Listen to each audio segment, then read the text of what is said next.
Good evening student, मैं Neeraj sir. तो class 10 के स्टूडेंट, आपको मालूम है कि आपका क्लास यूट्यूब पर सिलेबस स्टार्ट हो चुका है, वो भी फ्री में। नीरज सर लेकर आ रहे हैं आपके लिए सारा कंटेंट, पूरा होल कंटेंट, कहीं से कोई कंटेंट छूटेगा नहीं। अगर छूटता है तो आप उसे कमेंट सेक्शन में जरूर बताएं। तो प्यारे स्टूडेंट, जैसा कि इसके पहले पिछले वाले लेक्चर में मैंने रिफ्लेक्शन ऑफ लाइट के बारे में बात किया था, और reflection of light two types के होते हैं। कौन कौन सा? Regular reflection of light, irregular reflection of light. There are two types of reflection of light, regular और इरेगुलर। तो रेगुलर में आपने देखा कि प्लेन मिरर होता है जिस पर कि लाइट नॉर्मल, जैसे ये this is the normal line, ये लाइट आया और यहाँ पर ऐसे टकराया, इसका इंसिडेंट आई जो एंगल है वो रिफ्लेक्टेड एंगल के क्या होता है? बराबर होता है। ये किसके लिए है बताइए? रेगुलर रिफ्लेक्शन में मैंने बताया था। नेक्स्ट मैंने क्या बताया था? इरेगुलर रिफ्लेक्शन में कैसा सरफेस होना चाहिए? रफ होना चाहिए, और इसमें angle of incident is not equal to the angle of reflected. तो आई जो है वो आर के बराबर नहीं होता है। क्लियर है ना? ये मैंने बताया था। तो चलो ये क्लियर हो गया। लॉ बताया था रिफ्लेक्शन का लॉ। तो रिफ्लेक्शन के लॉ में आपने ये देखा था कि there are two types of law. First में ये देखा था incident rays, normal line and reflected rays are lies at the same plane. Okay clear. Second क्या कहता है कि angle of incident is equal to the angle of reflected. Okay, all of you getting clear? Student, अगर plane mirror की बात किया जाए, जैसे मान लो अगर प्लेन मिरर है, तो प्लेन मिरर की अगर बात किया जाए तो क्या होता है कि लाइट जिस पर आता है, जिस पाथ पे लाइट आता है उसी पर बाउंस बैक कर जाता है, उसी पर ही क्या कर जाता है? Bounce back. तो अकॉर्डिंग टू सेकंड लॉ क्या कहता है रिफ्लेक्शन का? Angle i equal to angle क्या है? आर। तो किसके बराबर हो गया? जीरो के। ये लो, मतलब आई और आर के बीच कोई एंगल नहीं होता है। आई और आर के बीच कोई एंगल नहीं होता है, वो दोनों बराबर है किसके? जीरो के। तो ये किसके लिए बात हो रही है? प्लेन मिरर के लिए। किसके लिए बात हो रही है? प्लेन मिरर के लिए। एकदम माइंड सेटअप कर लो। चलो क्लियर हो गया सबको? तो जैसा कि कल के लेक्चर में मैंने बताया था, आज की जो लेक्चर चलने वाली है उसमें हम स्फेरिकल मिरर की बात करेंगे। तो स्टूडेंट चलो मेरे साथ तैयार हो जाओ।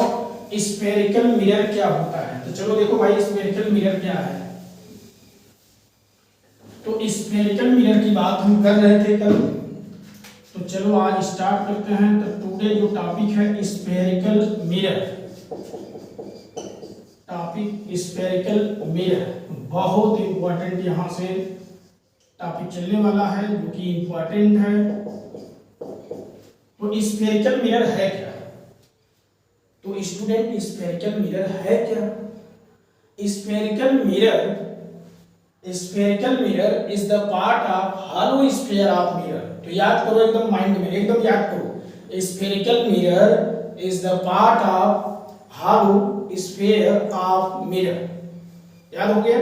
चलो फिर से याद करो, फिर से याद करो। Spherical mirror is the part of hollow sphere of mirror. कितना आसान है।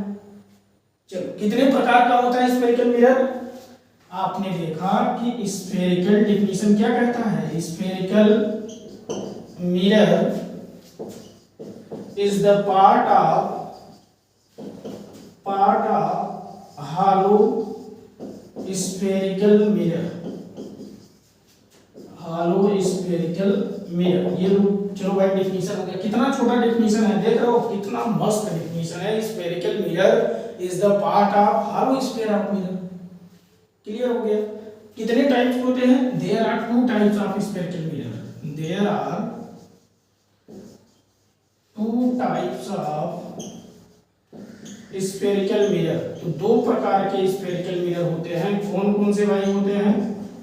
बता दो कौन कौन से होते हैं भाई स्फेरिकल मिरर। तो first one is the concave mirror,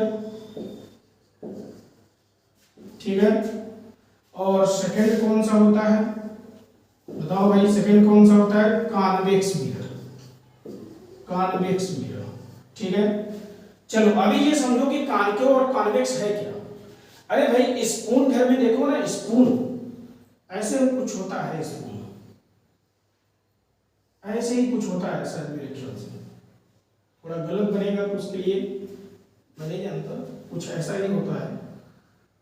तो आई थिंक ये स्पून कुछ इसी प्रकार का है, ठीक है। चम्मच जिसे कहते हैं, तो चम्मच का जो यूज वाला पार्ट है, जो सीधा वाला, जैसे सपोज करो दिस इज द स्पून, तो स्पून का जो ये सीधा वाला पार्ट है जो हम इस्तेमाल करते हैं, जो यूज करते हैं, दिस इज द कॉनकेव। वो क्या होता है? कॉनकेव। कॉनकेव मतलब निचला तल। कॉनकेव का क्या मतलब होता है? निचला तल। और जो उसका उल्टा वाला पार्ट है उसे हम क्या कहते हैं? कॉन्वेक्स। कॉन्वेक्स मतलब उभरा तल, उठा हुआ तल। क्लियर हो गया? तो स्पून का सीधा वाला जो पार्ट है वो कॉनकेव है, ठीक है ना, मतलब जिधर से यूज किया जाता है, और उसका उल्टा क्या होता है? कॉन्वेक्स, ठीक है ना। मतलब उस शेप की बात कर रहा हूँ, shape, nature of shape, nature of shape की बात कर रहे हैं, जिसे शेप और साइज कहा जाता है। Clear? All of you getting clear? तो चलो भाई अभी हम यहाँ पर बात करेंगे कि कॉनकेव क्या है। चलो कॉनकेव मिरर क्या है इसको बात करते हैं। तो ये देखो कॉनकेव मिरर क्या है भाई। तो कॉनकेव मिरर के लिए जैसे मान लो सपोज करो ये स्फेरिकल मिरर है, अभी उसी से ये होकर आया है, और स्फेरिकल मिरर में सपोज ये देखो, जैसे मान लो कोई ऐसे बल्ब है, इलेक्ट्रिक बल्ब, पहले गांव में वो गोला वाला बल्ब रहता था जो येलो कलर की लाइट देता था, वो बल्ब अगर टूटेगा तो बहुत सारे टुकड़े हो जाएंगे। अगर वो बाहर से पेंट है, बाहर से पॉलिश कर दिया जाए, तो वो जितने टुकड़े टूटेंगे तो वो क्या होंगे? कॉनकेव। क्या होंगे? कॉनकेव। अगर अंदर से पेंट कर दिया जाए तो जितने टुकड़े बनेंगे टूटने पर वो क्या? कॉन्वेक्स होंगे। Clear all of you getting? तो ये देखो, ये मान लो देखो हमने बाहर से इसको पॉलिश कर दिया, ये हमने क्या कर दिया? बाहर से पॉलिश्ड। तो ये देखो बाहर क्या हो गया? Polished, outside. और इसका रिफ्लेक्टिंग सरफेस कहाँ है? रिफ्लेक्टिंग सरफेस स्टूडेंट अंदर है, रिफ्लेक्टिंग सरफेस इनसाइड है, इनसाइड। और ये क्या है? Centre of sphere. इसे आप सेंटर ऑफ स्फीयर कह सकते हैं, centre of sphere. This is the polished. और ये मिरर कौन सा बना? कॉनकेव। मिरर कौन सा बन गया भाई? Concave mirror. ये लो, ये कॉनकेव मिरर बन गया। चलो अब देखो डिफाइन कैसे करोगे? Concave mirror, concave mirror is the part of hollow sphere of mirror. Concave mirror is the part of hollow sphere of mirror and its reflecting surface light inside the hollow sphere of mirror. हाँ, किसी book में लिखता है कि its reflecting surface lies near to the center of sphere. Clear? हो सकता है कोई राइटर ऐसा भी लिख सकता है, बिल्कुल लिख सकता है। ये देखो बगल में कौन है उसके? Centre of sphere. तो concave mirror is the part of hollow sphere of mirror and its reflecting surface lies inside the hollow sphere of mirror, और या क्या बोल सकते हैं? its reflecting surface lies near to the center of sphere. All of you getting clear? याद हो जाएगा भाई, नीरज सर के साथ रहेंगे तो ऑटोमेटिक सारी चीजें आ जाएंगी। इसी प्रकार से सिमिलर जो है आप किसको डिफाइन करेंगे? कॉन्वेक्स को। ये देखो अब इसमें कहां पॉलिश होगा बताओ? पॉलिश किधर होना चाहिए? तो पॉलिश अंदर की तरफ होगा, और this is the centre of sphere. तो ये हो गया सेंटर ऑफ स्फीयर। और ये देखो ये रिफ्लेक्टिंग सरफेस कहाँ है? बाहर। रिफ्लेक्टिंग सरफेस कहाँ लाइज कर रहा है? आउटसाइड, ठीक है ना। तो अभी ये देखो ये कॉन्वेक्स है, ठीक है, आपने इसे कॉन्वेक्स का नाम दिया। तो convex mirror is the part of hollow sphere of mirror and its reflecting surface lies outside the hollow sphere of mirror. दूसरा डेफिनेशन क्या हो सकता है कि concave mirror is the part of hollow sphere of mirror and its reflecting surface lies away from the centre of sphere, या तो away बोलिए या near to the centre of sphere. All of you getting clear? बहुत आसान है, बहुत आसान है। फिर से चलो एक बार देखते हैं, एक बार फिर से देखते हैं पूरी निगाह से। लग जाओ, कंसंट्रेट हो जाओ। स्फेरिकल मिरर क्या है? Spherical mirror is the part of hollow sphere of mirror. फिर से याद करो, spherical mirror is the part of hollow sphere of mirror and there are two types of spherical mirror. कौन कौन सा है spherical mirror? Concave and convex. देखो भाई, कॉन्केव मतलब जो निचला तल है, जो ऐसे दबा हुआ तल होता है। कॉन्वेक्स मतलब उभरा हुआ तल, जो ऐसे उठा हुआ तल है। तो अब यहाँ पर मैंने बताया दिस इज द कॉन्केव। तो concave mirror is that, concave mirror is that which reflecting surface lies inside the hollow sphere of mirror, which reflecting surface lies inside the hollow sphere of mirror, and convex mirror is the part of hollow sphere of mirror and its reflecting surface lies outside the sphere of mirror। कैसा लगा? याद हो गया? मैं जानता हूँ याद हो जाएगा, बहुत बेहतरीन तरीके से याद होगा और बहुत बेहतरीन कॉन्सेप्ट में लेकर आता हूँ, एक नंबर का कॉन्सेप्ट लेकर आता हूँ। बस आपको भी तो देखना है, अभी तो शुरू हुआ है।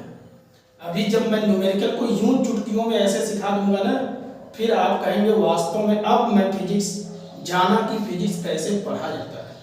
फिजिक्स को जरूरी नहीं बहुत टेक्निकल तरीके से, टेक्निकल चीजें यूज हो या ना हो, लेकिन कॉन्सेप्ट अगर बताने वाला आदमी टेक्निकल तरीके से बता दे तो फिर समझ जाइए फिजिक्स आपको आ जाएगा, ऑटोमेटिक आ जाएगा।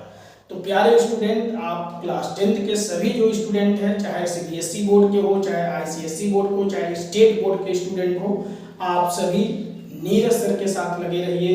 हमारे वीडियो को कमेंट करते रहिए, लाइक करते रहिए, अपने सभी फ्रेंड को आप शेयर करिए और उन्हें बताइए कि नीरज सर एक सर है जो बनारस से, वाराणसी से जो है हम सब के लिए फ्री में ला रहे हैं फिजिक्स का जानदार, दमदार, शानदार 1 नंबर का फिजिक्स पढ़ाने के लिए आते हैं यूट्यूब पर। और उन फ्रेंड से जरूर जो है सब्सक्राइब करवा लीजिए, जिससे कि जब भी क्लास चले तो नोटिफिकेशन मिलता रहे उनको। Okay, all of you, good bye.